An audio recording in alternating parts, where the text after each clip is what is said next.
aj vidieť. Ono nevyleje sa tá voda.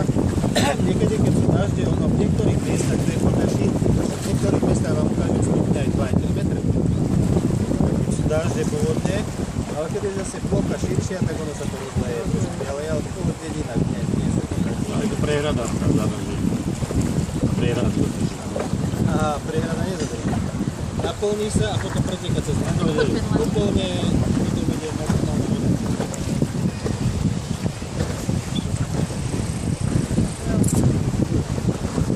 Takže toto je ďalšie prístavisko na slovenskej strane, to je Červený kláštor.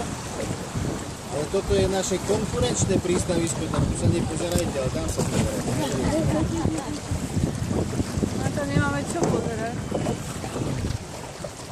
Ja som plávkách, tam tí ľudia. Tak to je samostatný tiež prístav, Červený kláštor, to je slovenský prístav. Poliaci budú mať nižšie trošku ešte, kilometr, ešte jedno. To sú slovenské prístavy. Nie, tu majú samostatný Červený kláštor, to sú majú.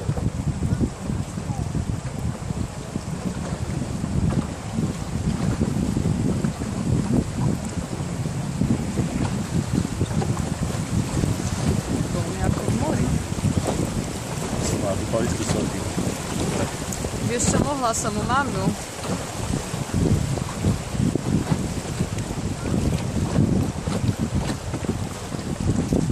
To už je po schodu.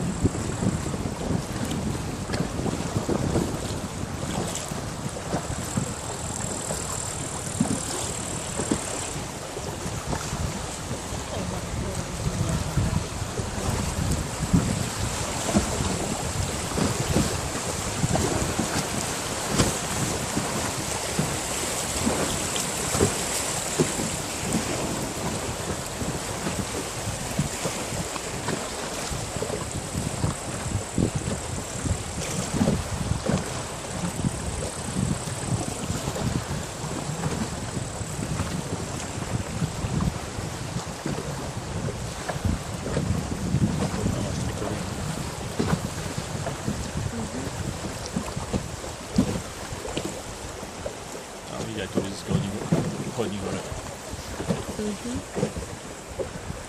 Na poľskej strane tu začína posledná obec na poľskej strane, volá sa Šromovce Nižné.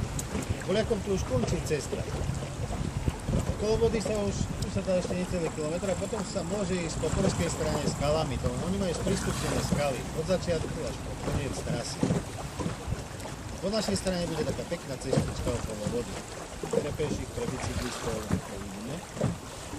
Tu zase na slovenskej strane je obec Červený kláštor.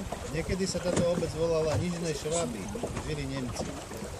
Ale ešte dávno, pred 200 rokami. A tu majú aj kostoly, evanjelický kostol, starý kostol. Tam je katolický, tu mám...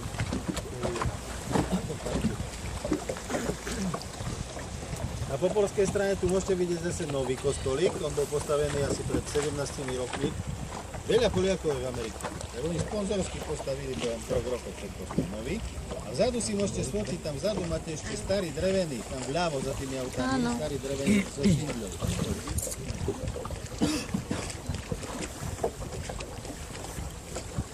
Takže Poláci majú 2 kostoly a ináč od toho nového kostola strašne radi mužiky. Lebo farár ich robil na skopku v súteréne pár a po omši každému chlapu